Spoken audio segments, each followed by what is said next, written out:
I am so excited to be joined by our next guest. And if you'll allow me, because this person absolutely deserves their flowers, let me give you a little bit of their resume. Two-time WWE Raw Women's Champion, two-time WWE Women's SmackDown Women's Champion, NXT Women's Champion, two-time WWE Women's Tag Team Champion, Money in the Bank winner, Royal Rumble winner, first WWE Women's Triple Crown champion, and first WWE Women's Grand Slam champion. And I am so thrilled to be talking with Bayley. How are you? I'm great. It was hard to say all that, huh? There's You got so a little much. you got a little tongue twister in there, you know? Yeah, it's hard. Imagine how I feel. And I just touched on like a fraction of it. Right. So Yeah. so so listen, in my mind, my nickname for you is the ambassador because I think to be a great WWE superstar, there's a couple of things. Obviously, you have to be incredible in the ring, which you are, check. You have to be great on the mic, which you are, check. But one of the things that really stands out as a lifelong fan when I think of you is what an incredible ambassador you are for the brand as a whole. Everything that you do in terms of the representation for WWE, I think, is absolutely fantastic. So before we even get started, thank you sincerely for everything you do.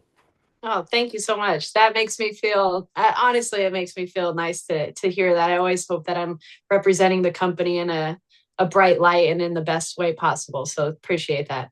Absolutely. So we are just on the eve of WWE basically taking over Eastern Canada here. We've got a couple of dates in Montreal. We've got SmackDown going Friday night, of course. Saturday night's main event, as you would guess, on a Saturday. It's like the days of the week are in there, so they tell their own story. And then Monday That's a night, good point.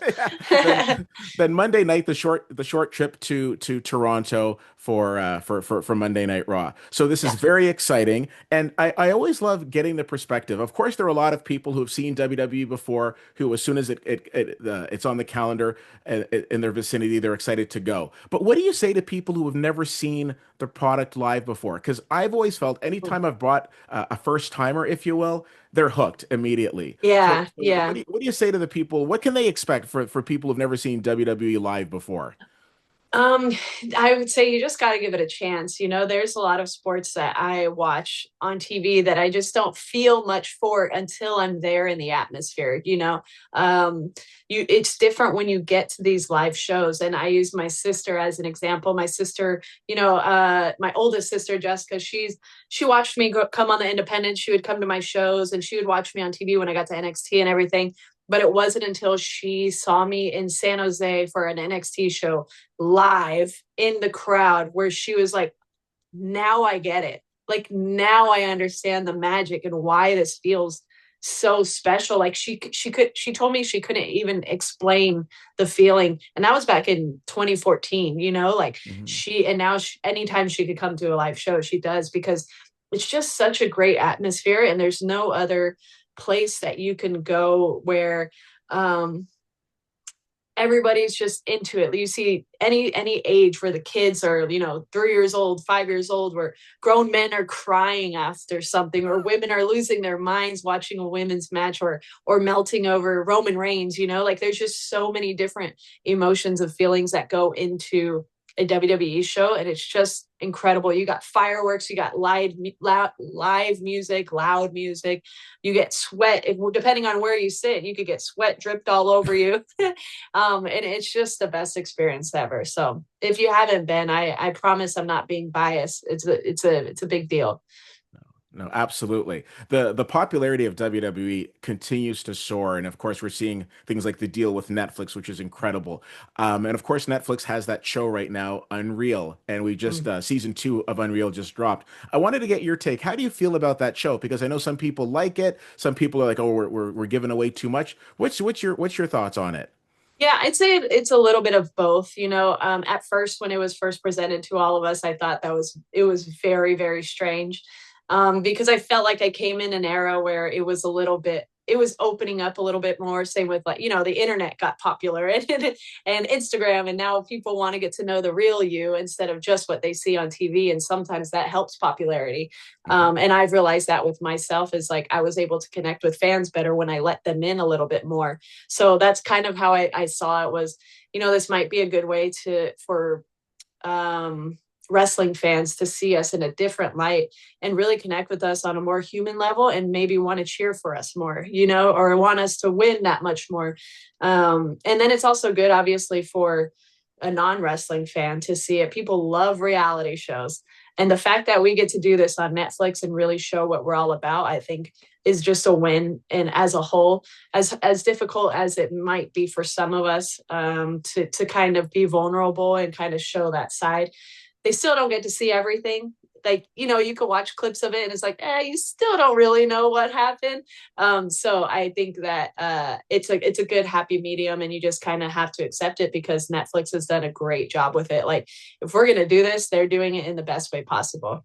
Yeah, one of the things that I love about it, and I don't want to give anything away, but there's one episode in the second season where a match doesn't go as planned, and Mhm. you can see that it's very emotional for the people involved. But one of the things is, again, for myself, having seen that match live, it's like, to me that match was very good. So I think we're always our own worst critics, but it does bring out the point that this is something that's extremely passionate to the people involved, and people work so incredibly hard on it. So I respect Yeah, that yeah, that piece as well. Um, yeah. we're very close to not only these Montreal dates, but also to the Royal Rumble, which of course then kicks off the road to WrestleMania. Are you excited about going back to Las Vegas for WrestleMania this year? Yeah, I am. I mean, I didn't get to perform in the Las Vegas WrestleMania, so I feel like this is my second chance to do that.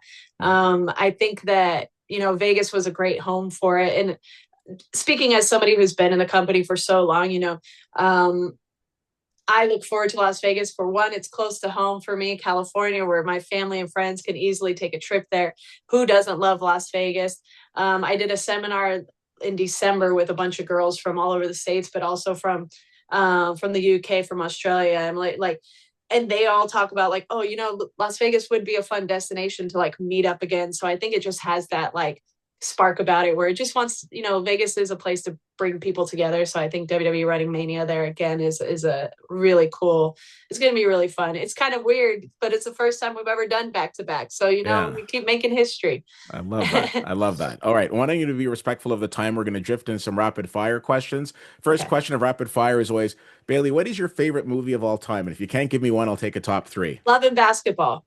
Love that. Solid. I've never gotten that Yeah. one before, and that's a Oh great my movie. God. Please watch it. Yeah, I've seen it, so I love that you called it Oh, out. okay. Okay. I'm a big fan of the show Curb Your Enthusiasm, and there's a character on there named Susie, and she says that anytime she's out in public, people are asking her because of her character to swear at them. Because of your character, do you have a lot of people walking up to you on the street asking you to call them a stupid idiot? Yes, all the time. Or did you just say, "Ding dong, you're an idiot, Michael Cole"? Like all the time. I love it though. Okay, great, great. What is something that people would be surprised to know about you? Something that you're comfortable sharing? Gosh, I hate this question because I feel like I try to share so much. Uh, I don't know. I wish I had a good answer for this. All right, let's I remix it. How love. about this question? If you can't answer that one, what's your go-to snack? Ooh, if I'm being healthy or unhealthy. Unhealthy. Unhealthy? Okay, I love I love the hot Cheeto Funyuns. I just had some last night because we came back from tour. I'm like, I need an American snack. Hot Cheeto Nice. Funyuns. Nice. Well, make sure when you're in Canada, get some nice Tim Hortons hot chocolate. So Okay. so I want to be respectful of the time, so we'll wrap it up. But I just want to say again, so SmackDown and Saturday Night's Main Event, Friday and Saturday at the Bell Center in Montreal. We're going to have Monday Night Raw at Scotiabank Arena in Toronto. We're very excited that you guys are coming back. Thank you so much for the time, and again, continue to just keep on killing it. You're always a joy to watch, and I'm thrilled that you're with WWE. You're such an incredible ambassador. Oh, thank you so much. I appreciate it.